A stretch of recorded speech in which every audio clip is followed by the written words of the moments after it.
ada skripsi tentang. Oh ya, boleh tuh saya mau itu.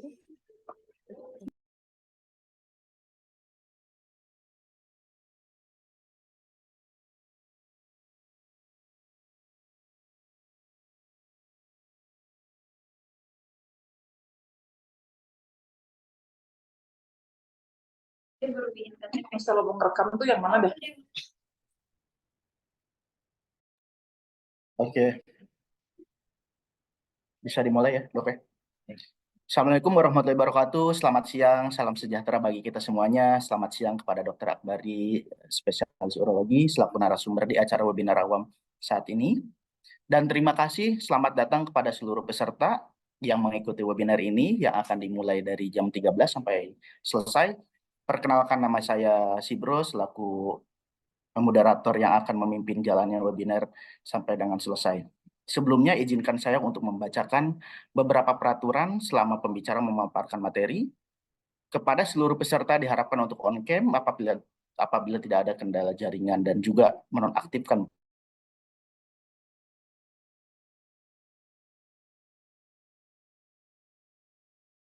agar mengikuti acaranya webinar ini dari awal sampai dengan selesai. Baik, seperti sebelumnya, acara siang klinik ini terdiri dari 3 sesi. Yang pertama, pemaparan materi, yang kedua, sesi tanya jawab, yang ketiga, penutup diakhiri.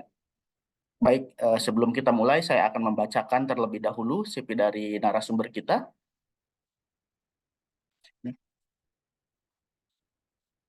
Oh, baik. Kita langsung saja untuk mempersingkat waktu, kita akan mulai saja webinar awam ini dengan tema deteksi dini dan tata laksana kanker prostat. Selamat siang, Dr. Akbari. Waktu dan tempat.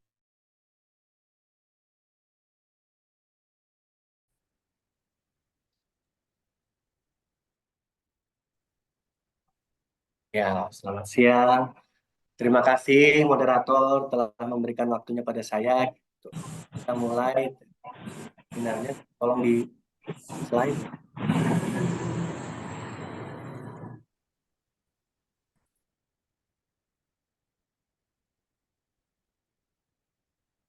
Ini deteksi dini dan tata laksana kanker prostat. Ya, next. Prostat itu, nah ini kelenjar bawah ini. Ini kelenjar ini di bawah kantong kencing dan dia dilalui 2 saluran kencing sama saluran sperma, dan dia memproduksi, bukan prostat itu lebih ke arah memproduksi cairan untuk membantu mengeluarkan tambahan cairan untuk air mani saat ejakulasi.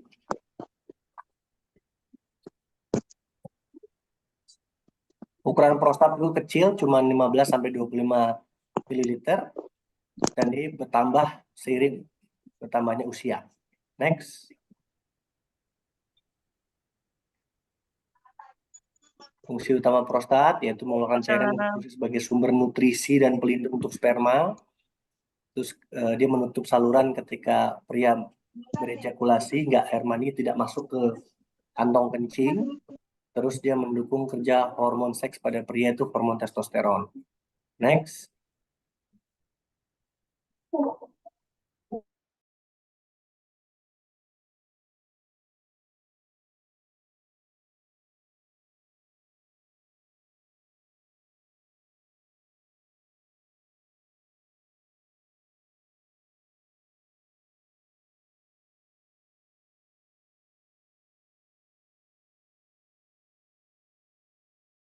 Kanker prostat itu merupakan penyebab kematian nomor 6 di dunia,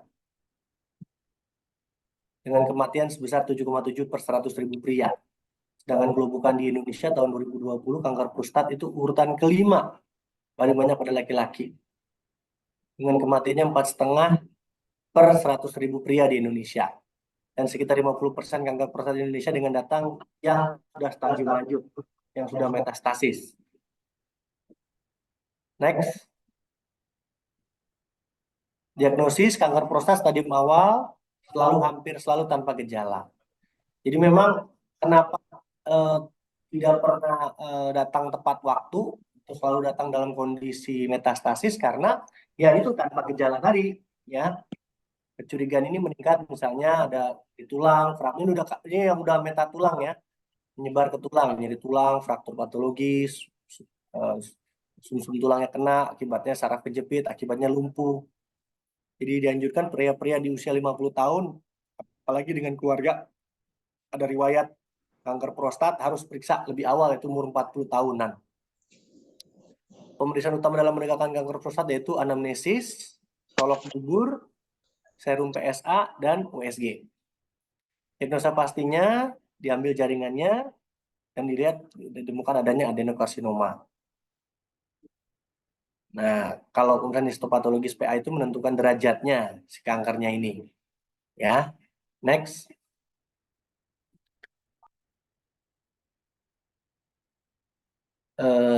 Apakah kita kena resiko kanker prostat laki-laki? Iya,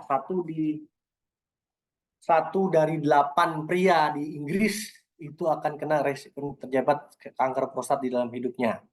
Dan di atas umur 50 tahun pria-pria ini akan resikonya akan meningkat. Dan itu rata-rata usianya di antara 65 dan 69 tahun kena kanker prostat. Ya, next.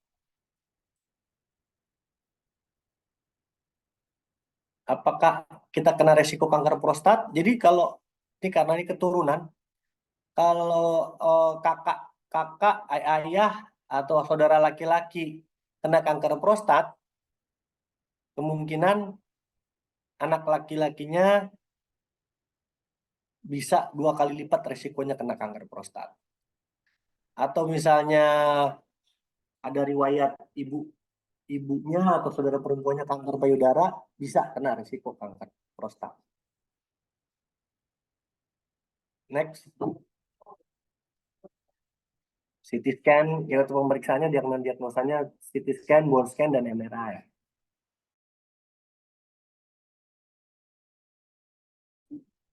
Apakah ada meta di lymph node-nya? Kalau untuk pemeriksaan kanker prostatnya sendiri, biasanya kita nggak pakai ke CT scan, lebih ke arah MRI. Hai, Yang jelas Keti. untuk prostat ini. Kalau bone scan itu dipakai untuk meta tulang, untuk mencari tahu apakah kanker prostatnya sudah metastasis ke tulang atau tidak. Next. Pemeriksaannya colok dubur, itu diraba lewat anus, adakah nodul, adakah asimetris, kanan kiri yang beda, adakah benjol-benjol. Nah, itu Menjemput atau membuat tuh?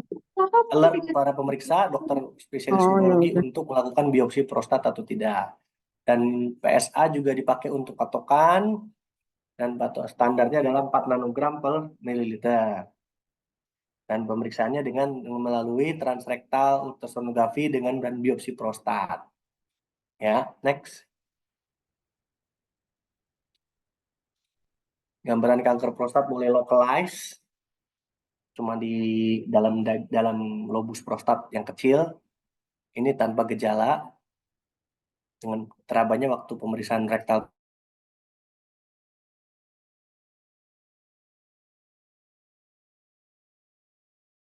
jinak.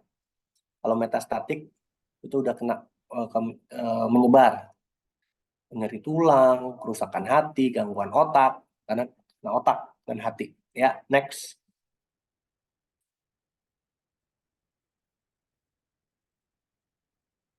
Next.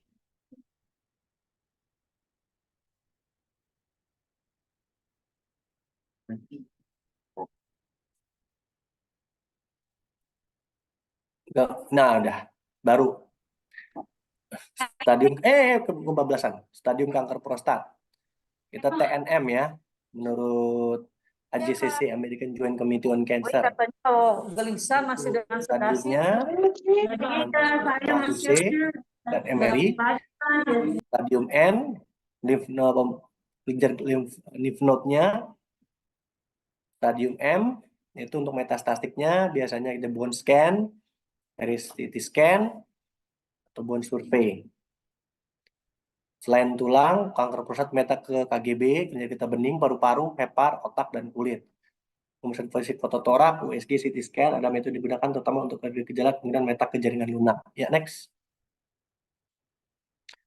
Manajemen terapinya ya, kanker prostat operasi radikal prostat, atau kedua bisa radioterapi atau terapi radiasi, 3 terapi hormon, 4 kemoterapi, 5 krioterapi. Kenapa terapi hormon? Fisik-fisiknya adalah prostat itu adalah organ yang sangat teramat rakus sama hormon laki-laki, hormon testosteron.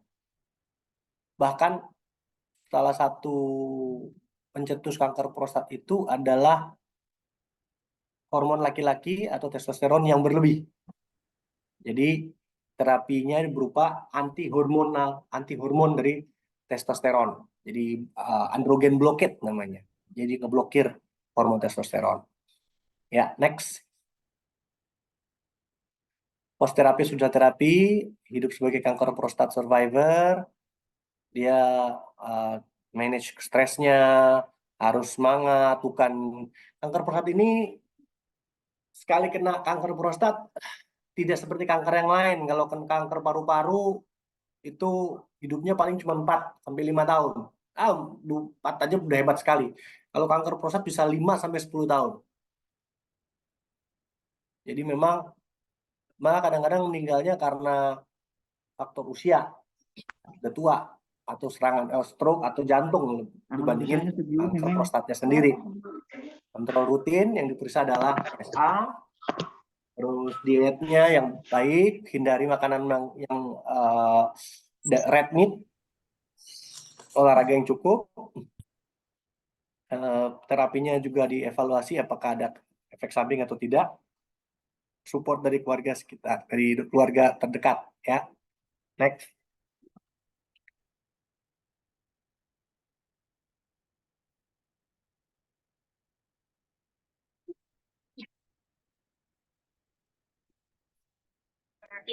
Oh ya, komplikasi kanker prostat dan perawatannya. Yang menyebar kanker prostat itu bisa menyebabkan patah tulang. Jadi harus diterapi tulangnya diperkuat, diberikan obat-obatan yang buat memperkuat tulangnya. Inkontinen bisa bikin ngompol kalau kencingnya susah, gangguan ereksi karena memang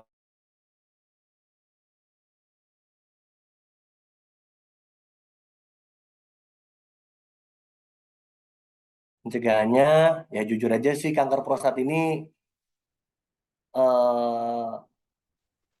penyebabnya adalah faktor aging dan hormon laki-laki.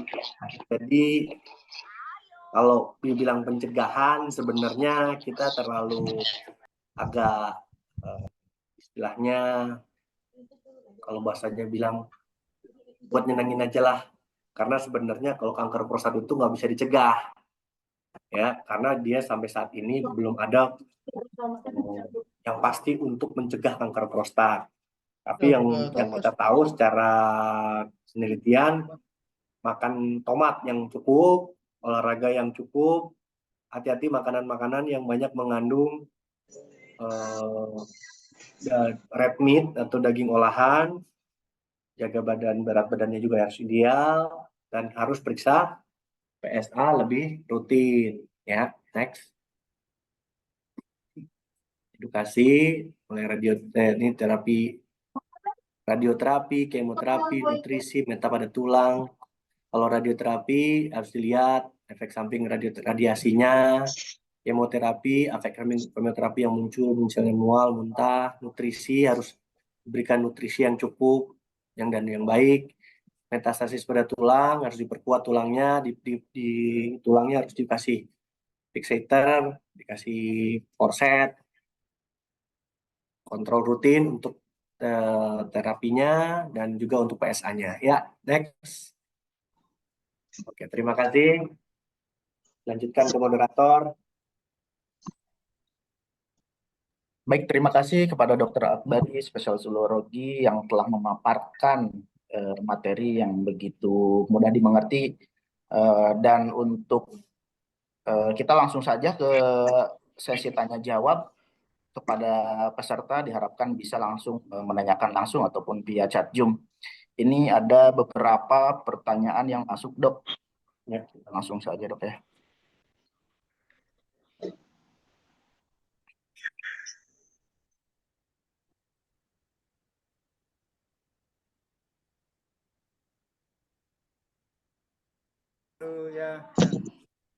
Ini dari Novan, Dok. Dok, agar kita tahu mengenai kanker prostat, deteksi dini awal atau gejala awal pada kanker prostat itu seperti apa sih, Dok? Jujur, kalau nanya gejala awal kanker prostat itu untuk laki-laki, karena 90% di awal-awal itu tanpa gejala, jadi rasanya sulit dijelaskan. Kalau yang datang dengan gejala tuh rata-rata, misalnya mulai kencingnya mulai nggak enak, kencingnya mulai sering, gangguan pertama adalah gangguan kencing. Itu biasanya kanker prostatnya sudah mulai membesar. Apalagi kalau dari gejala misalnya tulang jadi tulang, jalannya mulai terganggu, terus kerusakan tulang. Nah, itu biasanya udah kasih, udah terlambat. Jadi kalau dianjurkan untuk itu screeningnya berupa cek PSA sama pemeriksaan status yang rutin dari umur 40 sampai 50 tahun.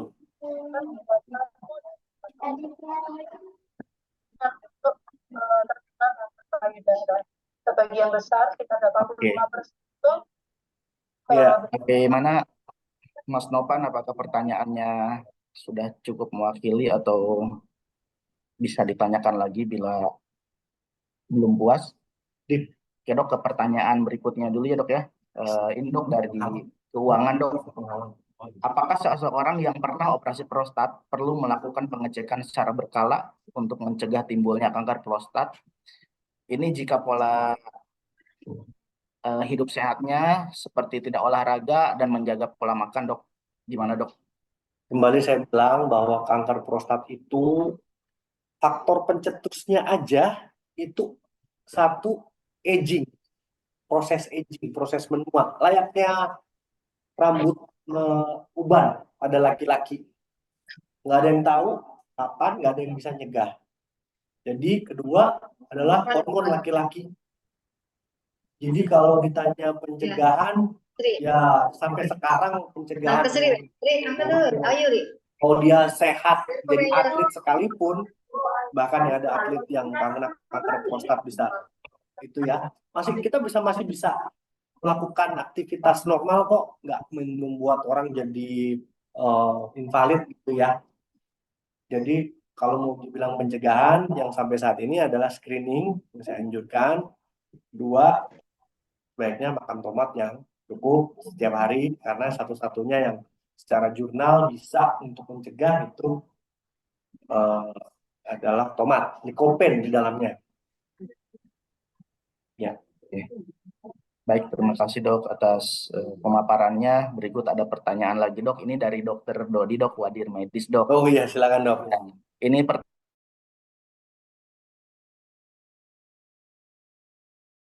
obat kankernya, Dok. Nah, itu, Dok, itu pertanyaan yang bagus, Dok.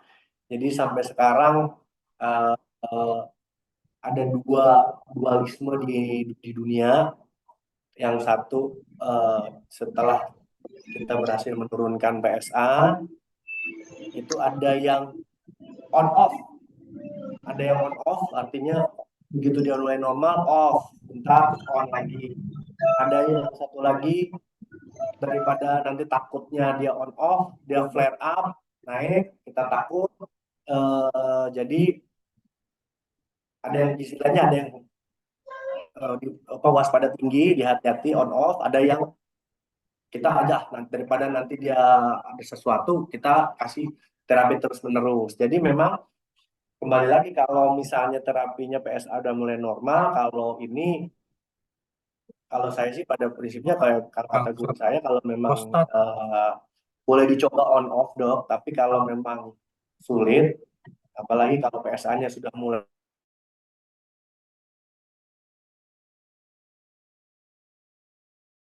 dan juga dari karena jujur aja bang terapi apalagi udah masuk kemoterapi ya kayak misalnya abirateron gitu yang udah mulai mahal satu tabletnya aja udah bisa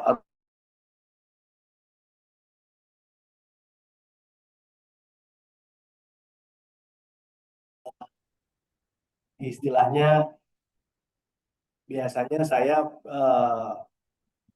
pelan-pelan ngurangin nggak berani saya stop banget biasanya saya kurangin pelan-pelan dosisnya misalnya 4 tablet jadi 2 tablet atau dosisnya diselang-selang supaya dia nggak flare up atau jadi sulit ditanganin gitu dok.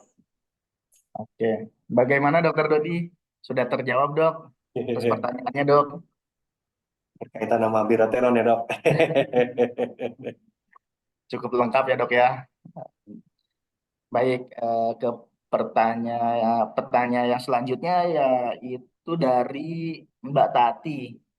Dok, ini mau bertanya, apakah kanker prostat dapat disembuhkan, dok? Nah itu bagus.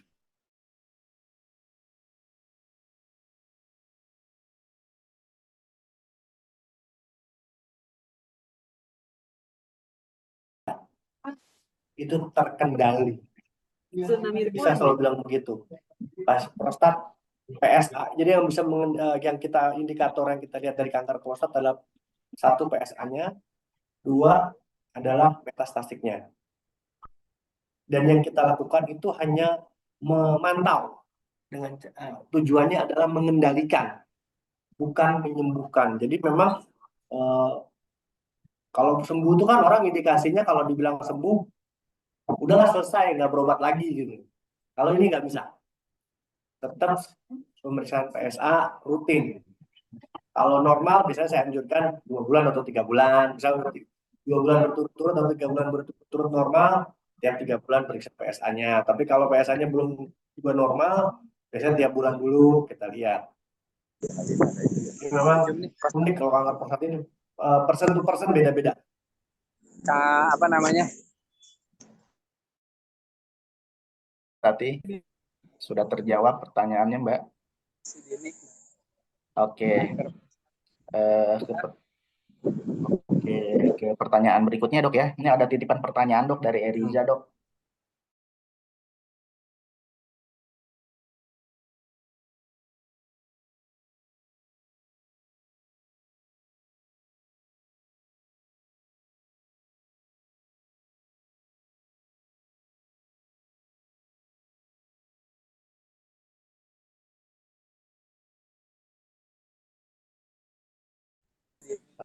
Kalau MRI terbukti ada piratnya 4 atau 5, biasanya kita anjurkan untuk biopsi prostat.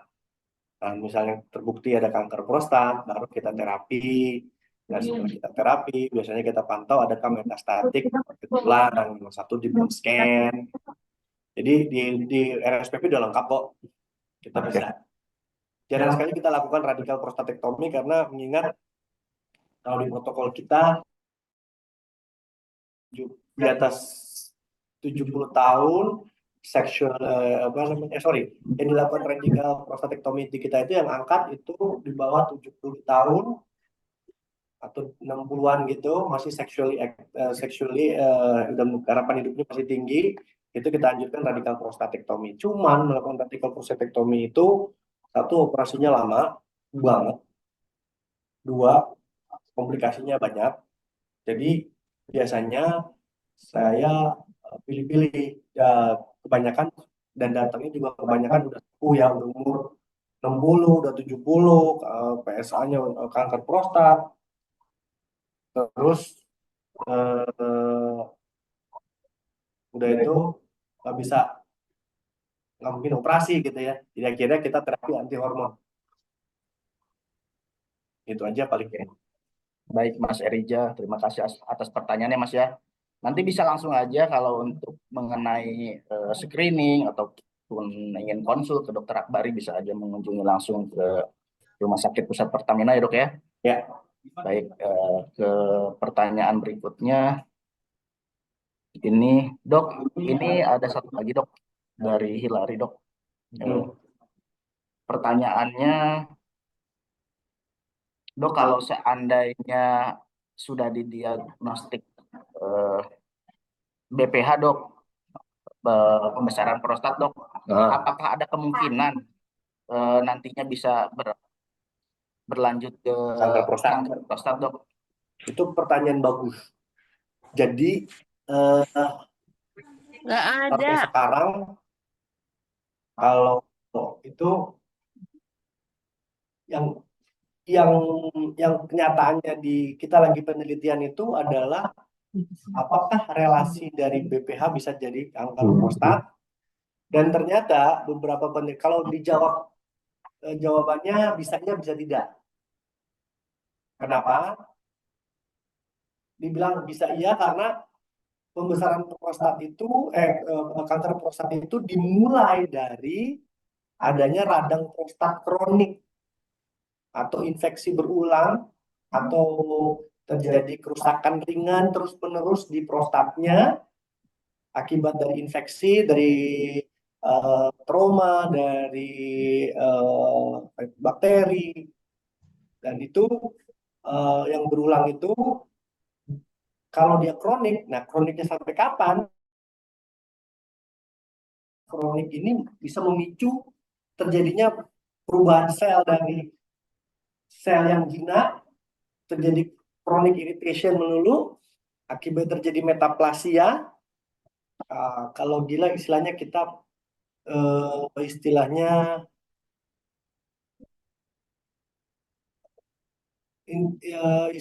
itu intraepithelial neoplastik gitu. Jadi dia ringan banget, kecil, tapi belum bisa dibilang kanker, belum dibilang jinak juga enggak. Ya ini proses, kalau istilahnya kayak missing link di Darwin, itu teori Darwin. Jadi dia sampai sekarang missing linknya itu di mana titik perpindahan terjadinya infeksi kronik menjadi kanker prostat itu sampai sekarang lagi dicari penelitinya, prosesnya. Kalau pembesaran prostat jinak bisa menyebabkan infeksi kronik, iya. Tapi pada kenyataannya tidak semua pembesaran prostat jinak akan jadi kanker prostat. Tapi ada sekitar 5-10% kasus kalau Dok, ini selama bertahun-tahun PSA saya normal. Tiba-tiba terakhir-terakhir dalam waktu 1-2 tahun terakhir ini kok PSA-nya loncat jadi 20, jadi 30. Nah, itu yang tanda-tanda awal terjadi kanker prostat. Jadi kita nggak bisa ngerti sampai sekarang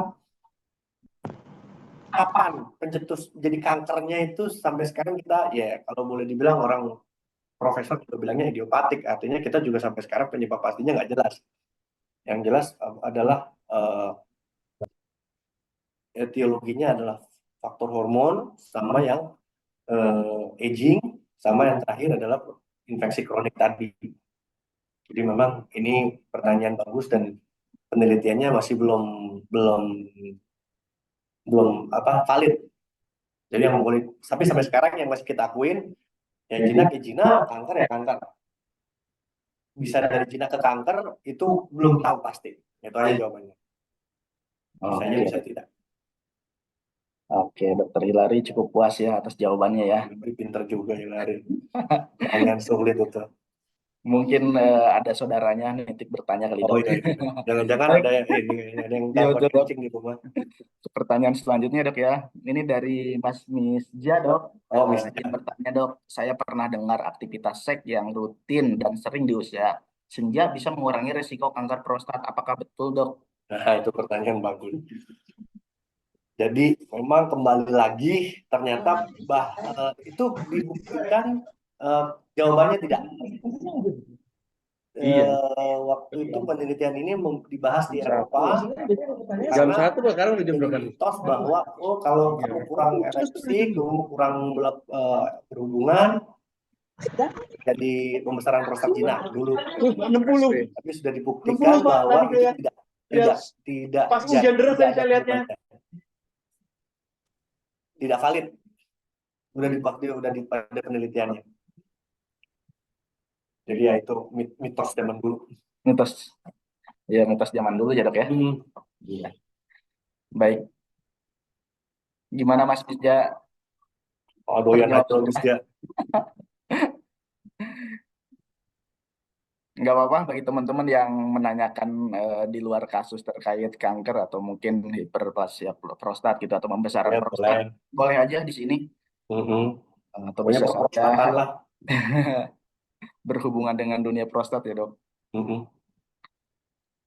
Baik, kepada para peserta, silahkan yang ingin bertanya bisa langsung via chat Zoom ataupun langsung. Mm-mm. Kalau masih kurang puas boleh WA Japri. Ya, kalau kurang puas bisa langsung saja konsul ke Dokter Akbari ya dok ya, atau bisa datang langsung ke Rumah Sakit Pusat Pertamina.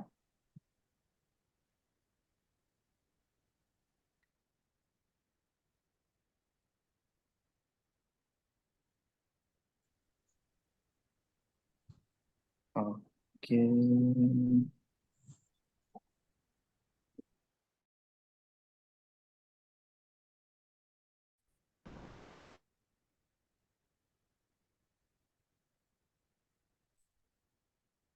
Ini ada pertanyaan lagi dok ya dari Dokter Mira dok. Dok, saudara saya itu punya keluhan dok, anyang-anyangan dok.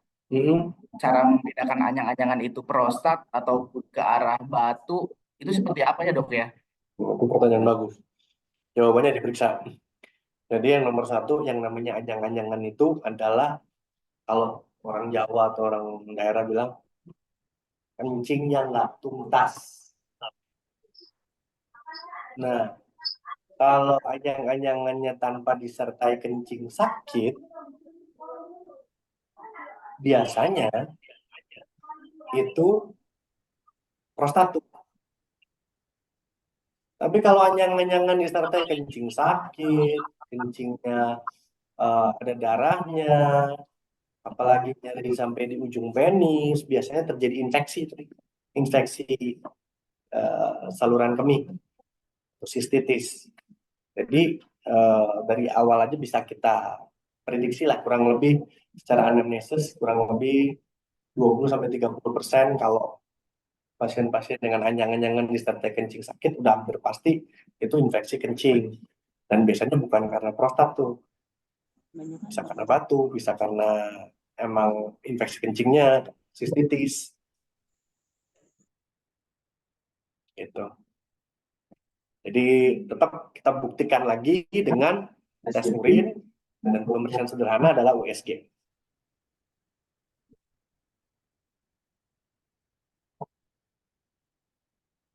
Dok, ini ada pertanyaan lagi dok ya, dari Mbak Widiani dok. Apakah harus dengan operasi dok kalau seandainya terjadi Prostat. prostat dok? Dan bakal sembuh nggak dok setelah operasi itu dok? Oh, itu pertanyaan bagus dan sulit itu.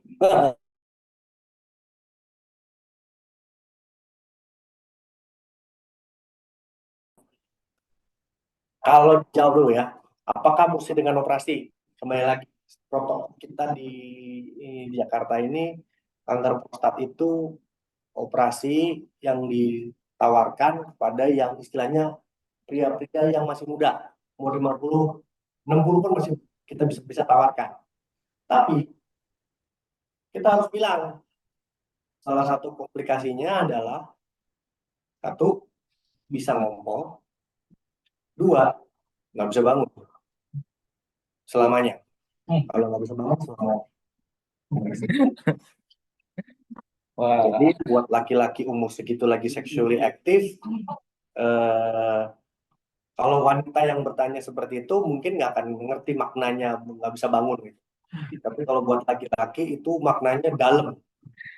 Jadi hanya laki-laki lah yang mengerti itu bahasa tidak akan bangun selamanya itu buat dia kayak angin runtuh gitu ya.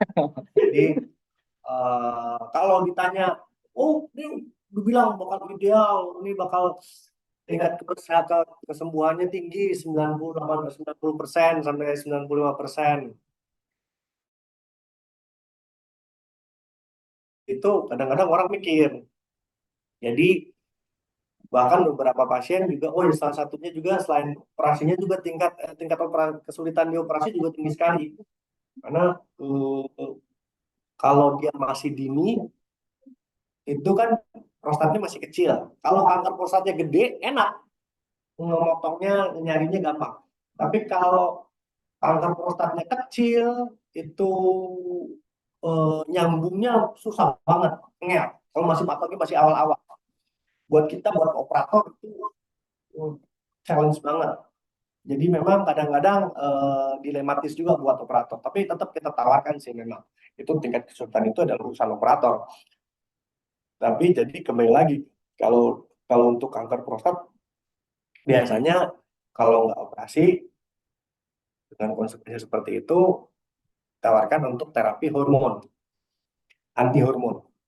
Kita blokir hormon laki-lakinya dengan komplikasinya juga minimal, tidak ada komplikasi operasi, tidak masuk kamar operasi, dan itu bisa bertahan jangka panjang.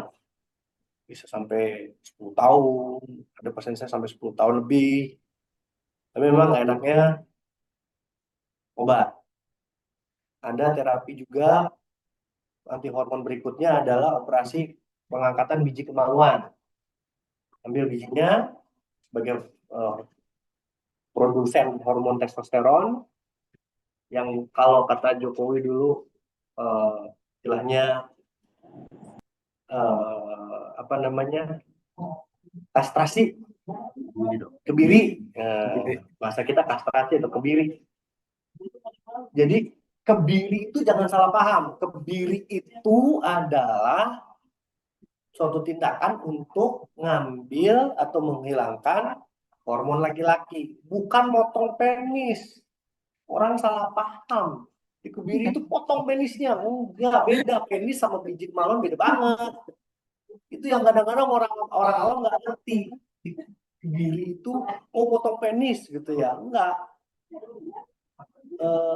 Bahkan kebiri itu adalah suatu tindakan yang kita lakukan rutin untuk urolog itu, karena kita melakukan kebiri bisa secara operasi, bisa kebiri secara kimiawi dengan cara dikasih obat anti hormon yang kuat.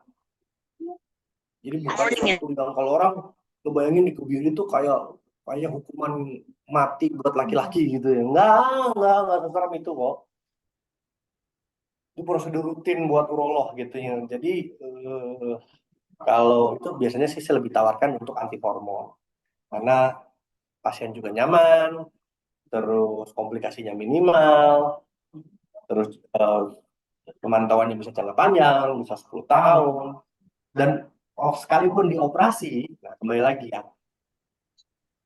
kalau kita operasi, misal waktu dipotong, di batas sayatan potongan itu masih ada sedikit sel-sel kanker prostat, nah biasanya kita nggak mungkin ambil lagi karena daerah prostat itu pembuluh darahnya banyak, terus udah itu dekat dengan apa namanya uretra yang buat saluran kencing. Nah, kalau kita terlalu panjangin ke belakang nanti dia kompol katup buat nahan kencing itu terpotong sama kita, nanti nggak ngompol seumur hidup, nggak enak ngompol itu. Jadi akhirnya kita paling potong sebisanya yang sesuai ideal prostatnya. Kalau misalnya ada sisa sedikit sel di situ, itu pun kita nggak bisa bilang sembuh karena ada chance untuk dia sembuh lagi. Jadi memang kanker prostat ini gampang-gampang susah ngerjainnya. Jadi untuk itu patient by patient itu beda. Jadi kalau ditanya apakah dengan operasi prostat sembuh, kalau di Singapura, di mana-mana pasti langsung suruh operasi. Pasti. Dan langsung semuanya suruh robotik. Operasi pakai laparoskopi tapi namanya robotik. Dia tangan-tangannya dari robot, bukan dari lab. Jadi dokternya cuma main kayak game online. Main motor-motor gitu. Tapi dia nggak megang pisaunya di situ. Dengan tangan robotnya yang kerja. Pasti ditawarinnya langsung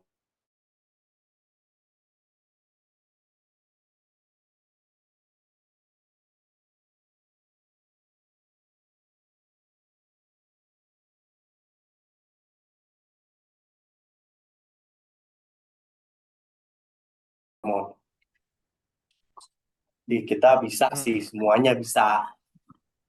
Cuman kembali lagi semua ada di tangan pasien. Jarang pakai baju itu. Ya. Pakai baju. Baik, terima kasih dok atas jawabannya dok. Panas, Prinsip dokter dan mudah mengerti dok. Ini ada pertanyaan lagi dok dari Mbak Nuan Dwi dok.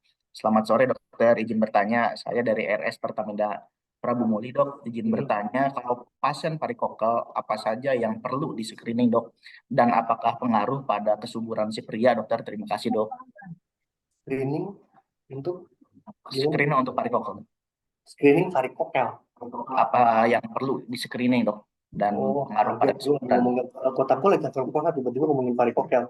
Kalau varikokel ya kita screening cuman pakai USG Doppler skrotum ya cuman itu doang USG. Kita ada kok. Jadi memang itu mempengaruhi kesuburan. Ya jelas varikokel mempengaruhi kesuburan. Cuman kembali lagi secara ilmu emang varikokel mempengaruhi kesuburan. Terapi satu-satunya cuma operasi ya yang ideal. Tapi saya selalu bilang namanya punya anak itu nggak ada jaminan kalau habis operasi Anda punya anak. Yang salah paham itu kadang-kadang dokternya udah ngoyok-ngoyok ngajuin operasi, terus pasien juga berekspektasi tinggi, habis operasi, pas habis operasi nggak punya anak, udah macam-macam gini. Jadi saya selalu bilang bahwa oke, secara ilmu akan memperbaiki sperma Anda, tapi kalau untuk Anda punya anak, nanti dulu, itu rezeki dari Allah. Wallahu alam. Nggak ada jaminan, habis operasi ini Anda bulan depan punya anak. Waduh, serem banget itu, jaminan yang berbahaya itu. Jadi saya selalu bilang bahwa bisa memperbaiki, tapi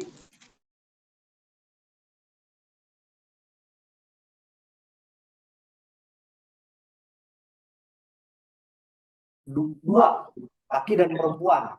Laki-laki nyumbang cuma 40%, perempuan itu 60%. Nah, kalau anggap aja kalau 40%-nya itu adalah 20%-nya itu varikokel nyumbangnya. Kita tindakan 20%. Dari 100% total itu kita cuma ngobatin 20%-nya. Rasanya nggak imbang kalau dibilang habis operasi 20% terus tiba-tiba Anda punya anak. Jadi memang saya selalu bilang gitu. Jadi kembali lagi kalau varikokel, kalau mau punya anak, emang terapi utamanya adalah operasi. Tapi saya selalu anjurkan tetap punya anak adalah rezeki dari Allah ya. Ini aja. Baik, sebaiknya diskusi ya dok ya antara Iya. suami istri dok ya. Dan langsung konsultasi ke dokter ya, jangan saling menyalahkan ya dok ya. Iya. Baik dok, ini ada pertanyaan lagi dok dari Mas Dimas dok. Oke. Dokter, kalau saatnya pada pasien kanker prostat sudah tidak bisa bangun dok, terapi apakah dok untuk bisa membuat bangun lagi dok?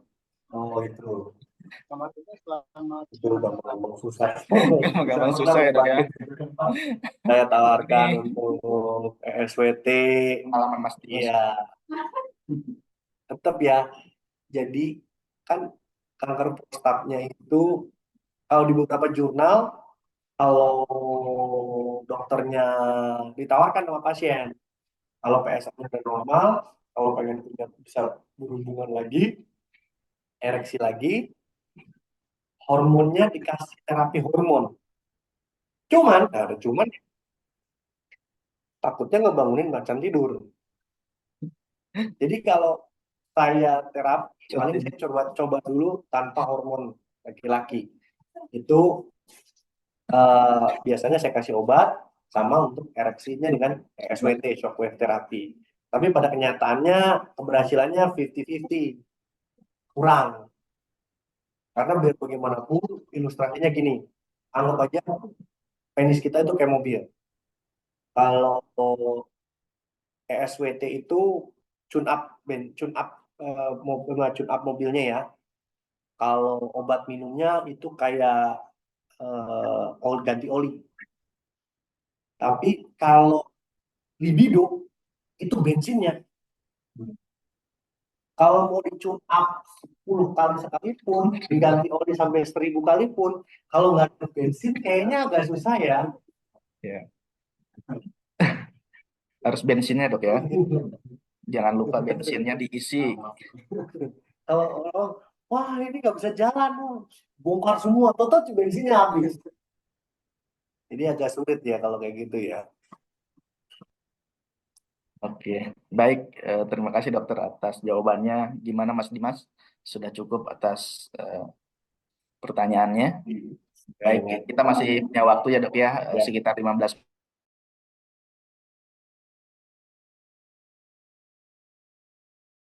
yang dok, salam kenal, saya Surya, mau tanya apa saja faktor risiko dan faktor prognostik yang mempengaruhi hasil perawatan untuk kanker prostat dok. Terima kasih.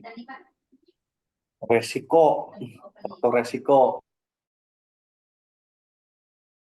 Beberapa penelitian terbaru bilang katanya ada obesitas, terus diabetes, terus apa namanya, emang aging tadi sama hormon, karena beberapa etnis di Amerika itu Black American atau yang dari Jamaican atau yang dari African American itu kanker prostatnya lebih muda usianya dan jauh lebih ganas dibandingin Caucasian atau orang bule. Jadi memang ternyata hormon juga mempengaruhi sekali. Terus makanan hati-hati katanya. Jadi Jepang itu ada orang Hawaii, jadi dia orang Amerika yang dari Jepang. Selama dia orang Jepang, resiko kanker prostatnya minimal. Begitu dia pindah ke Amerika dengan gaya makan bule American, yang suka daging steak yang gede-gede, yang barbekyuan, itu resikonya sama dengan resiko kanker prostatnya sama dengan orang yang American pada umumnya. Jadi ternyata makanan juga mempengaruhi. Terus prognosanya ya kembali lagi kalau masih di awal sih prognosanya baik, tapi kalau udah meta biasanya kurang baik, tergantung dari stadiumnya ya. Itu aja. Oke. Baik, ke pertanyaan selanjutnya dok, ini dari Mbak Yuli dok. Selamat sore dokter, mau tanya apakah di RSPP untuk pengobatan prostat ini di RSPP akan bisa dipakai BPJS dok? Nanyanya harusnya bukan ke dokter ya. Itu nanya ke ADM deh. Farmasi itu mungkin nanti bisa mengunjungi website Rumah Sakit Pertamina ya Mbak Yulia, atau bisa tanya langsung di IG kita di Rumah Sakit Pusat.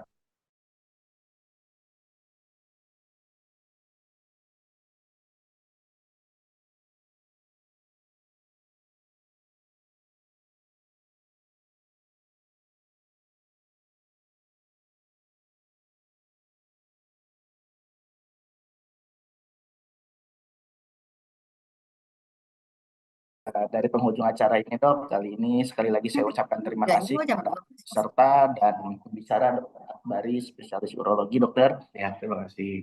Dan jangan lupa pada seluruh peserta informasi terkait mengenai kesehatan, edukasi, itu boleh bisa follow up IG Rumah Sakit Pusat Pertamina ya, atau kunjungi website Rumah Sakit Pusat Pertamina. Oke, sebelum kita tutup ada beberapa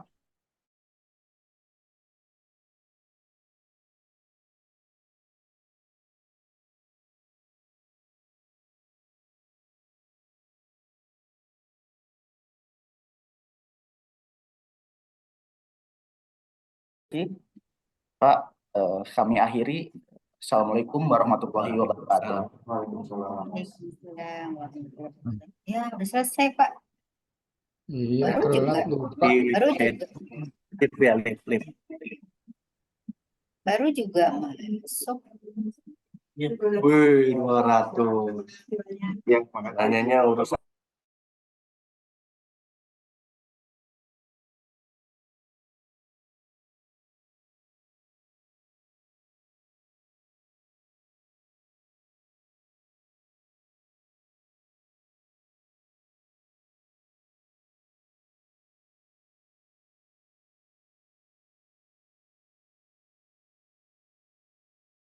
moderator lah. Ya. Ada rumah sakit.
belum dikasih. Wah,